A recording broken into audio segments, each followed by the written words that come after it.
मैं जिस दिन हिंदू मुसलमान करूंगा उस दिन मैं लोगों के बीच रहने के लायक नहीं रहूंगा।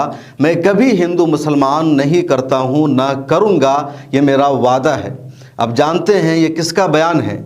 वज़ीर-ए-आज़म नरेंद्र मोदी साहब का बयान है और आपको यकीन करना पड़ेगा उनके इन जुमलों पर। इतना ही नहीं, उन्होंने आगे ये भी कहा कि मेरी परवरिश मुसलमानों के बीच में हुई है। मेरे घर के पड़ोस में चंद मीटर के फासले पर बहुत सारे मुसलमान रहते हैं। ईद के मौका पर कभी मेरे घर में खाना नहीं बनता था, मुसलमान पड़ोसियों के यहाँ से खाना आता था।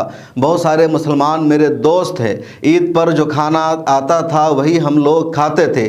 ताज़िया हमारे मोहल्ले से गुजरती थी तो हम लोग उसका एहतराम और सम्मान करते थे। उनका ये भी कहना है कि गोधरा सानहा के बाद मेरे मुखालफीन ने मेरी शबी मुसलमानों के बीच ख़राब की है, मुझे जानबूझकर बदनाम किया गया है।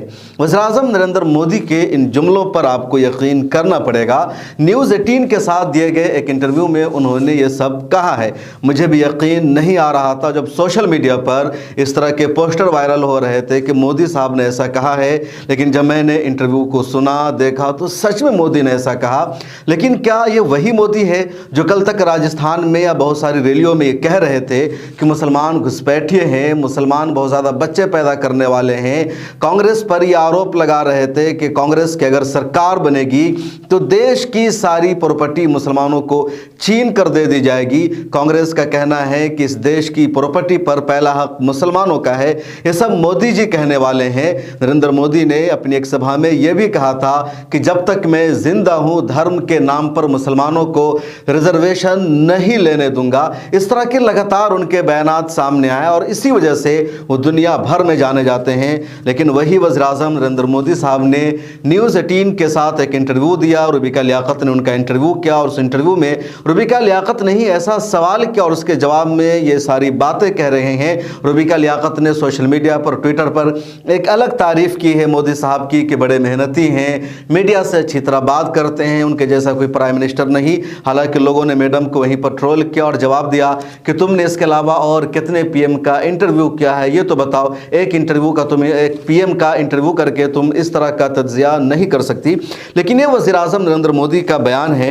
अब इस बयान पर लोग तबसरा कर रहे हैं, तज्जिया कह रहे हैं और याद दिला रहे हैं कि वज़ीर-ए-आज़म नरेंद्र मोदी ने जो कुछ कहा वह हकीकत पर मबनी नहीं है। 21 अप्रैल को राजस्थान के बांसवाड़ा में एक पब्लिक रैली थी और उस पब्लिक रैली में मोदी ने कहा था, पहले जब उनकी सरकार थी तो उन्होंने कहा था कि देश की संपत्ति पर पहला हक और अधिकार मुसलमानों का है। इसका मतलब ये संपत्ति जमा करके किसको बांटेंगे? घुसपैठियों को बांटेंगे।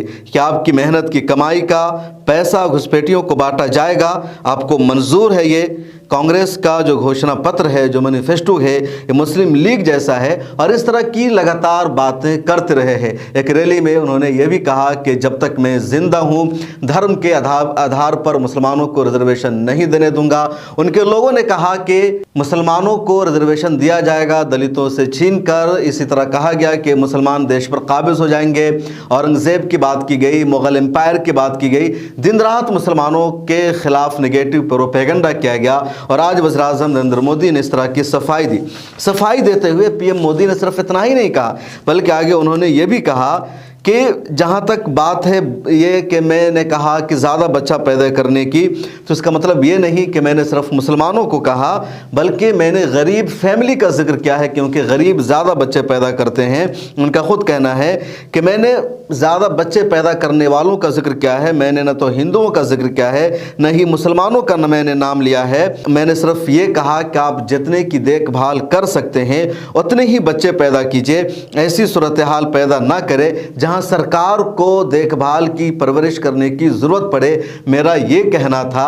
ऐसा क्यों होता है कि जब भी मैं ज़्यादा बच्चे पैदा करने वाले की बात करता हूँ तो नतीजा ये निकाला जाता है कि मैं मुसलमानों की बात कर रहा हूँ। मोदी साहब ने सफाई देते हुए इंटरव्यू में यह भी कहा कि 2002 के गोधरा सानहा के बाद उनके मुखालफीन ने मुसलमानों के बीच उनकी छवि ख़राब करने की कोशिश की है, वरना वो वैसे नहीं है। ये वज़ीर-ए-आज़म नरेंद्र मोदी के बयान का या उनके इंटरव्यू का खुलासा है, जिन्होंने अपने बयान से एक तरह से पलटी मारी है या अपने बयान को गलत करार दिया है।